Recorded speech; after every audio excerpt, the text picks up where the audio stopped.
España, tierra de navegantes. Por sus aguas han pasado siempre las principales rutas de navegación. Primero, para comunicar el mar Mediterráneo con la costa atlántica, luego para alcanzar África y Asia, y desde 1492 para llegar a América. Por eso, sus casi 8.000 kilómetros de costa han presenciado a lo largo de la historia el naufragio de muchas embarcaciones. Ahora estos pecios reposan bajo el fondo del mar para el disfrute de los buceadores. Tú, sin embargo, yaces olvidada aquí, en la costa del Maresme.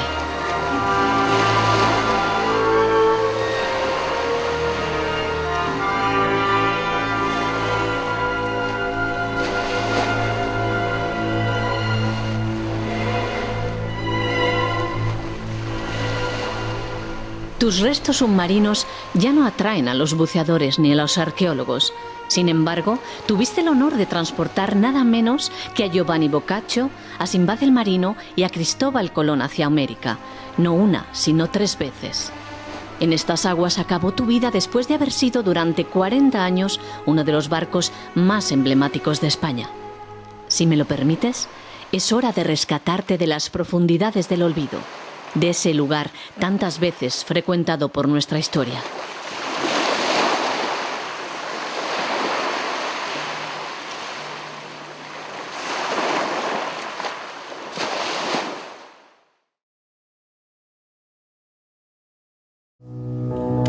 Todo comenzó hace 7 décadas a casi 1.500 kilómetros de distancia, en este horrible edificio de aspecto industrial situado al norte de Londres.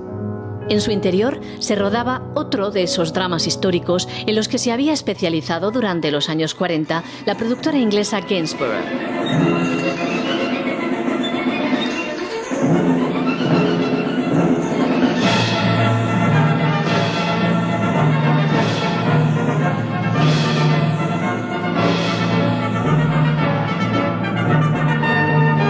Cristóbal Colón era el protagonista absoluto de esta acartonada película histórica.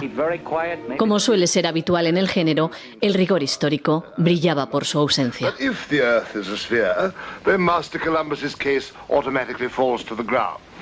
Why so? Because, sir, if you sail down the slope of the sea, how can you ever hope to sail up it again? Tampoco las intrigas palaciegas en torno a los reyes católicos eran muy verídicas, pero los guionistas no podían adivinar las consecuencias políticas de su excesiva imaginación.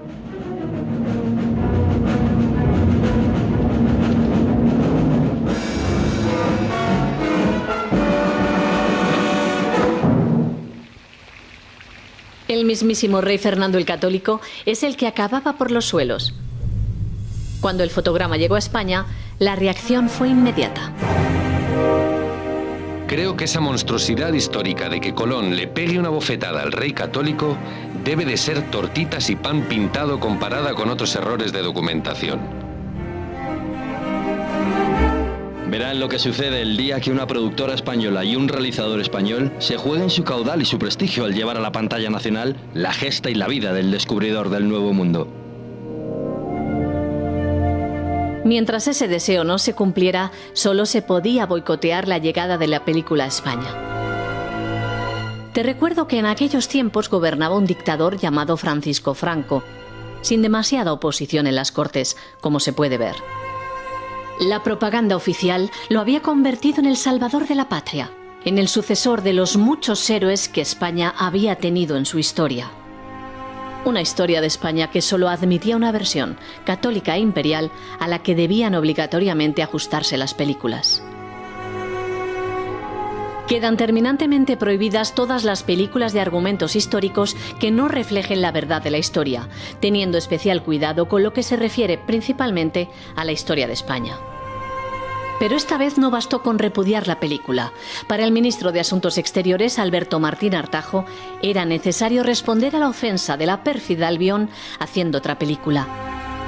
Una que supiera contar la verdadera historia de Cristóbal Colón y ensalzar la gesta del descubrimiento en todo su esplendor. Pero ¿a qué institución se debía encomendar el guión de la nueva película? ¿Qué organismo garantizaría que esta nueva versión cinematográfica del descubrimiento se ajustaría a lo deseado por el Estado? La Agencia Española de Cooperación Internacional para el Desarrollo todavía no existía, ciertamente, pero es aquí donde debemos buscar la respuesta. Pocos sabrán que esta agencia es la directa heredera del franquista Instituto de Cultura Hispánica, creado en 1946 para fomentar las relaciones culturales entre España e Hispanoamérica. Por eso a este organismo se le llamaba simbólicamente la Cuarta Carabela.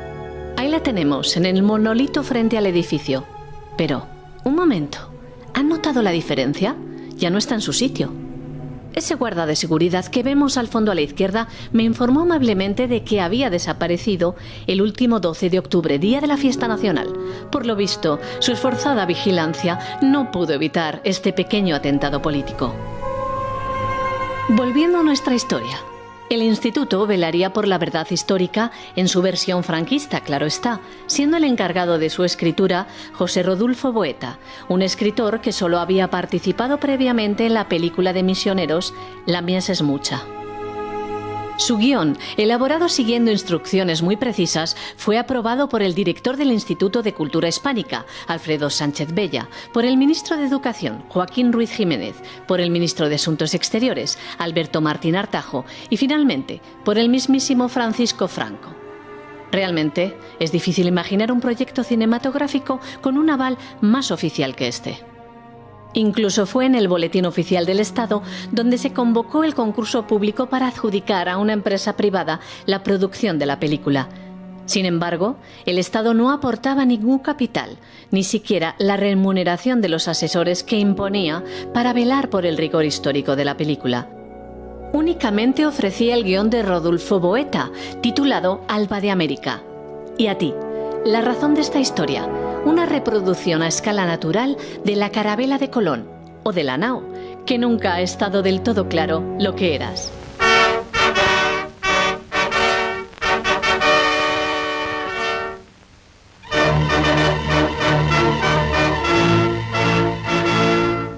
Como era previsible, Cifesa fue la elegida. Sus grandiosas superproducciones históricas habían sabido aprovechar algunos episodios de nuestra historia con un éxito de público sin precedentes. Tampoco cabía la menor duda de que el director de todas ellas, Juan de Orduña, debía ser el encargado de dirigirla.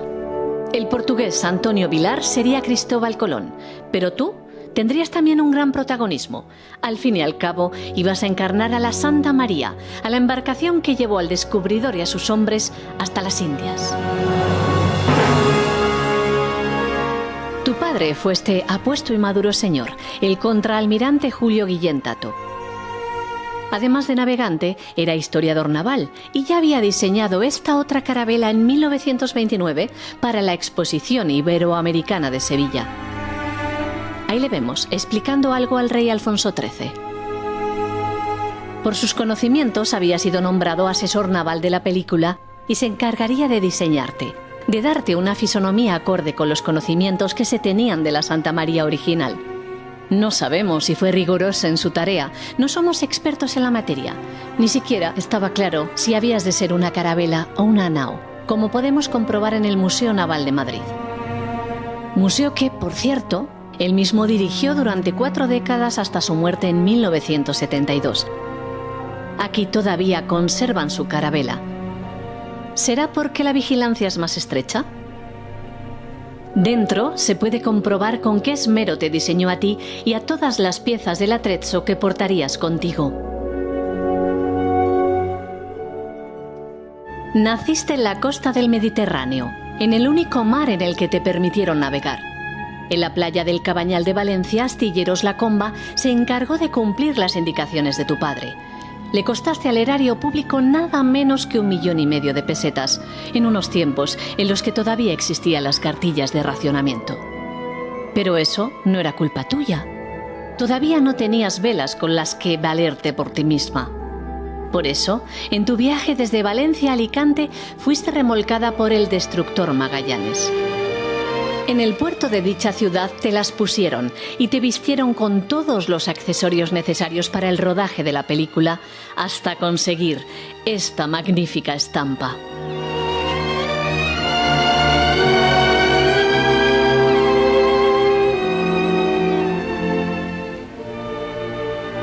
Era el mes de julio de 1951.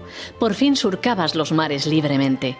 Cada día te remolcaban fuera del puerto para dejarte en manos de los expertos marineros comandados por tu padre. Sin alejarte demasiado de la costa, rodaste las escenas del primer viaje de Colón. Un Colón presentado en esta catolicísima película como todo un mesías. Al fin, Fray Juan. Títulos, honores, marineros, carabelas. Y la mar por delante.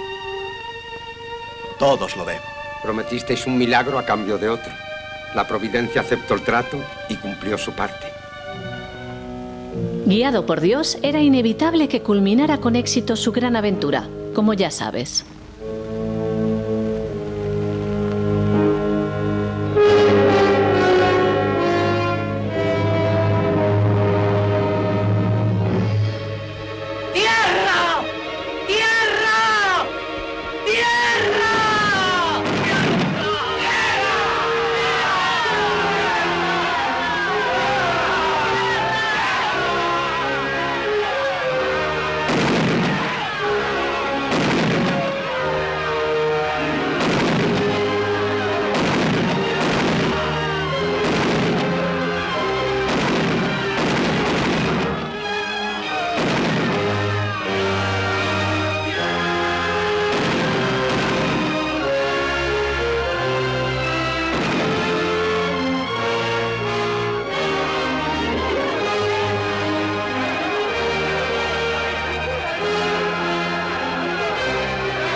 Tu llegada a América era recibida con sorpresa por los indios, unos indígenas que no eran de las Indias como creía Colón, pero tampoco de América como debían creer los espectadores, sino de un entorno paradisíaco de la costa levantina conocido por el nombre de Benidorm.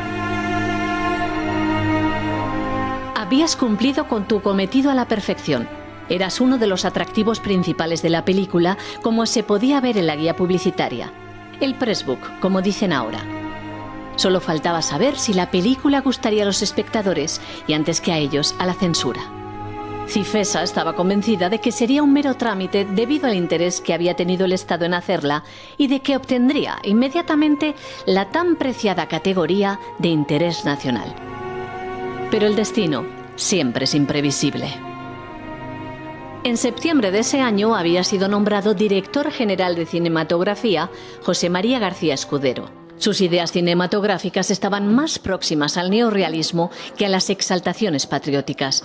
Si su decisión de otorgar la categoría de interés nacional a Surcos, una película que se atrevía a mostrar una realidad más dura de la que el Estado quería admitir, había sido polémica, su rechazo a otorgársela a Alba de América provocaría tensiones impensables dentro de una administración franquista menos uniforme ideológicamente de lo que se suele decir. Pero ¿por qué era tan importante esa calificación de interés nacional? Según su normativa, la concesión del premio significaba el estreno preferente en las mejores salas cinematográficas. Además, la productora obtenía 5 permisos de doblaje de películas extranjeras que se podían usar directamente o vender consiguiendo sustanciosos beneficios. El requisito para ser premiado era que la película contuviera muestras inequívocas de exaltación de valores raciales o enseñanzas de nuestros principios morales y políticos, significaran lo que significaran estas palabras. El mismo García Escudero contó en sus memorias sus argumentos para impedir que Alba de América consiguiera esa calificación. La película era mala. Merecía numerosos reparos, tanto artísticos como históricos. Yo comprendía que aunque el Estado no hubiese contraído más compromisos concretos que aportar el guión y construir una reproducción del navío de Colón, se compensara económicamente al productor, pero no a costa de desacreditar la calificación de interés nacional. Cifesa había gastado 10 millones de pesetas en la película, una cantidad inédita hasta ese momento. Sin el interés nacional, ese dinero sería más difícil de recuperar. Además, si se tenía en cuenta el carácter oficial que había tenido el proyecto desde su inicio, ese rechazo parecía una humillación. Vicente Casanova, presidente de Cifesa, escribió al ministro de Información y Turismo, Gabriel Arias Salgado, pero al no obtener respuesta, acudió a la prensa, desde donde amenazó con abandonar la producción. Esta presión surtió efecto y García Escudero acabó dimitiendo solo 6 meses después de haber llegado al puesto. Inmediatamente se revisó la clasificación de Alba de América y se le concedió la ansiada categoría de interés nacional. Pero esta llegaba tarde. Hacía 3 meses que se había estrenado la película y aunque sería una de las más taquilleras del año, su rendimiento sería insuficiente para recuperar la enorme suma invertida. Unido al fracaso de otros estrenos de la productora, Alba de América significó el hundimiento de Cifesa tras más de una década dominando el cine español. Desde entonces, la empresa valenciana solo se dedicaría a la distribución. Ni la película de Juan de Orduña, ni aquella a la que quiso replicar, pasarían a la historia por su calidad. La película inglesa nunca pudo estrenarse en España, pero cuando ya en democracia se editó el DVD, lo hizo con el título de La verdadera historia de Cristóbal Colón. ¿Una ironía del destino o la venganza de un editor con mucha memoria histórica?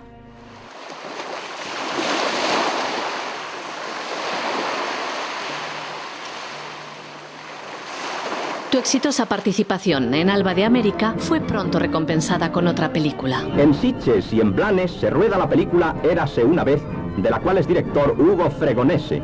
Joan Fontaine, Luis Jourdan y Vinnie Barnes son los protagonistas de este film. Se ha cuidado en todo instante la más exacta ambientación, de acuerdo con las directrices del argumento, y en la película se utiliza la carabela Santa María. He aquí como anticipo de la producción algunas escenas de Érase una vez, film que recogerá también en sus exteriores algunos de los más bellos paisajes de nuestra península.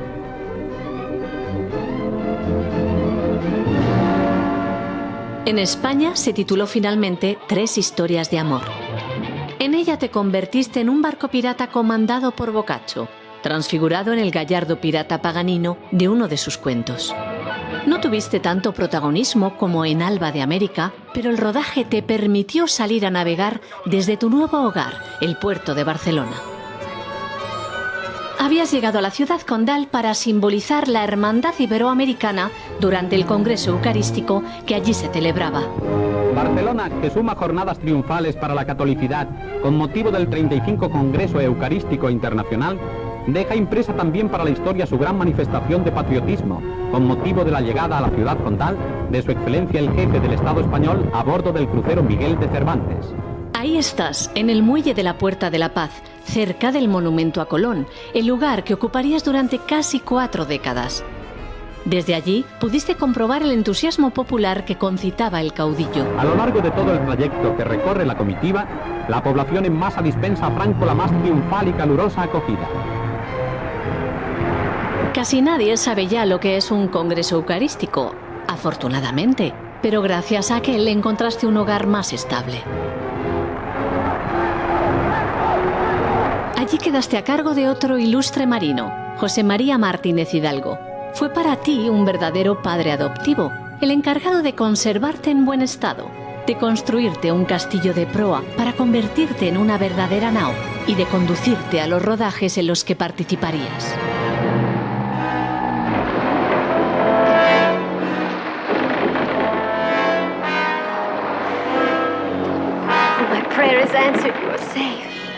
Gracias a ti, Sinbad el marino conseguía escapar de un enorme cíclope.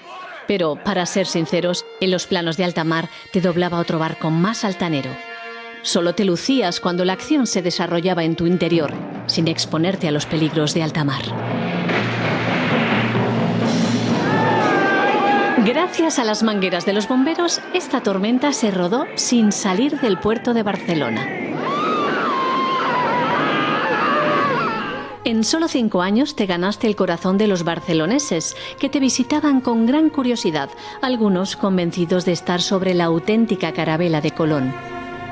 La Diputación de Barcelona quiso hacerse cargo de ti desde que llegaste, pero sin gastarse un duro en realidad. Hasta 1957, el Estado no accedió a ello. El Museo Marítimo de la ciudad, pronto dirigido precisamente por Martínez Hidalgo, tu padre adoptivo, parecía el lugar idóneo para guardarte. Afortunadamente, al final desistieron de meterte junto a otras piezas del museo en las reales atarazanas y pudiste continuar a remojo. En el agua serías la parte más viva del Museo Marítimo de Barcelona. Y con un pequeño esfuerzo de imaginación y fantasía, a través de las brumas que desvanecen y alejan el pasado, evocamos aquella gesta aventurada y fructífera que terminó con la incorporación de las nuevas tierras a la corona de España.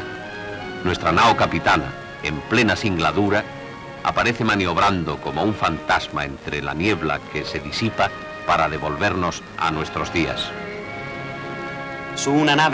Eso no impidió que hicieras alguna que otra escapada.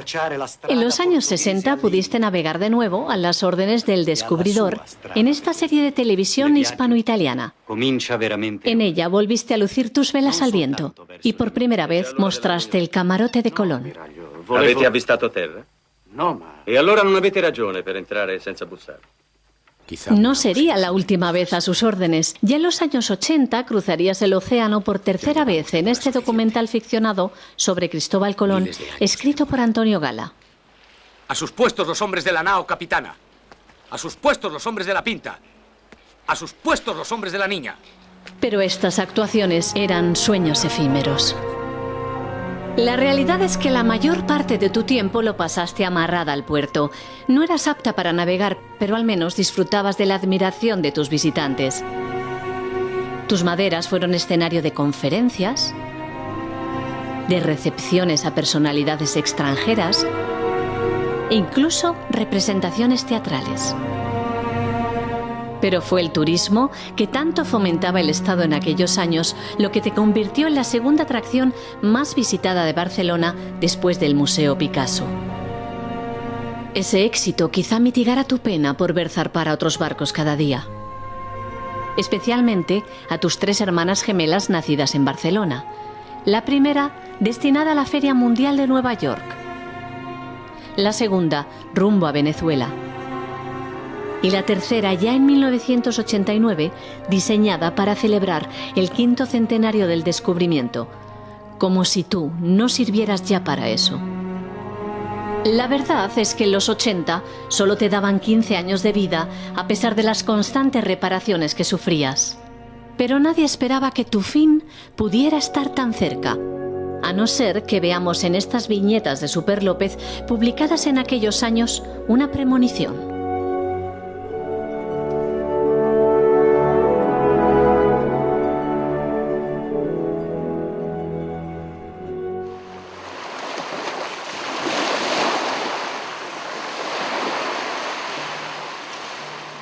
En 1975 murió el dictador, el responsable principal de que fueras creada y puesta al servicio de los intereses políticos del Estado.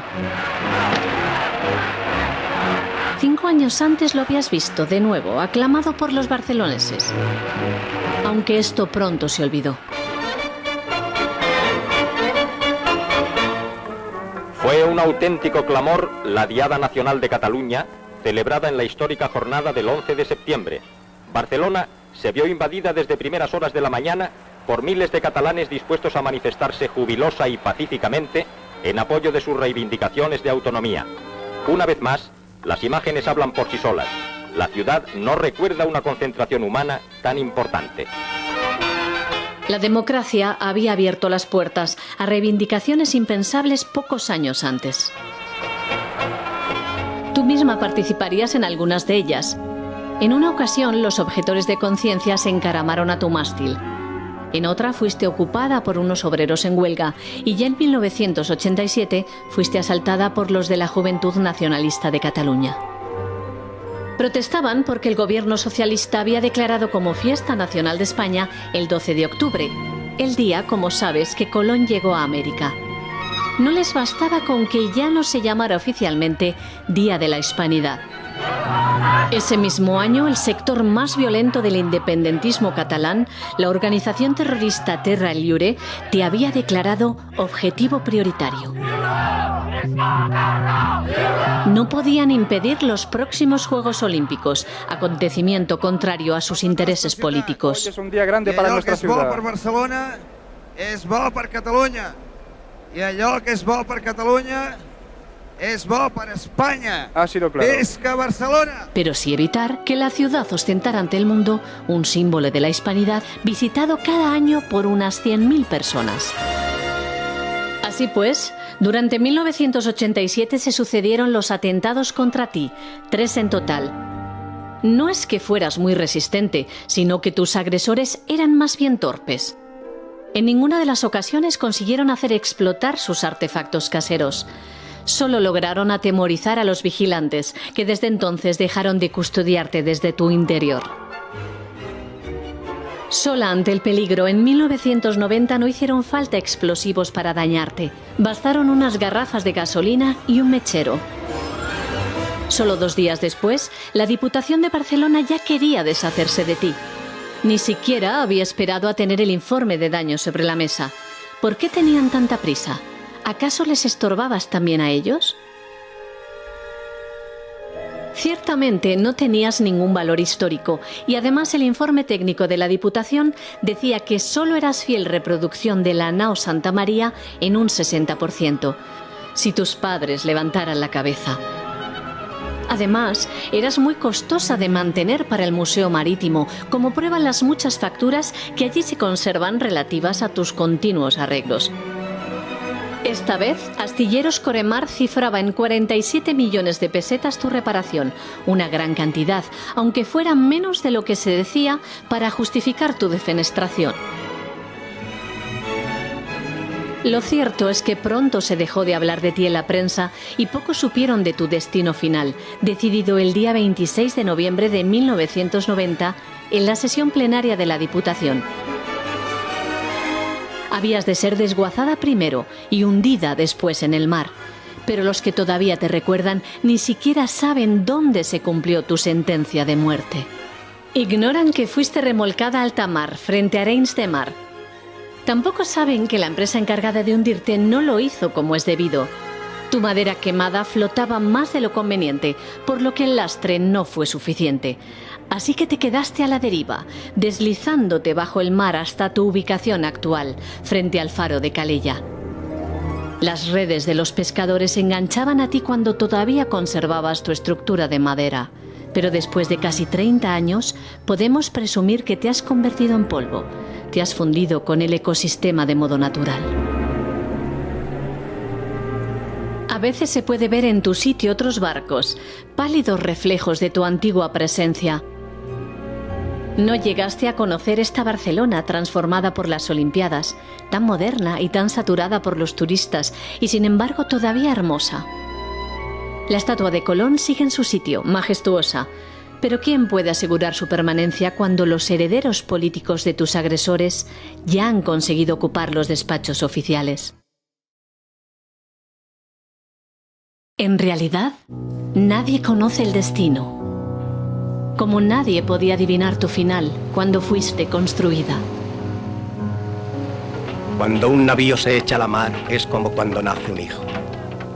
Solo Dios sabe cuál va a ser su destino. A dónde le llevará la vida o a dónde le impulsarán las olas.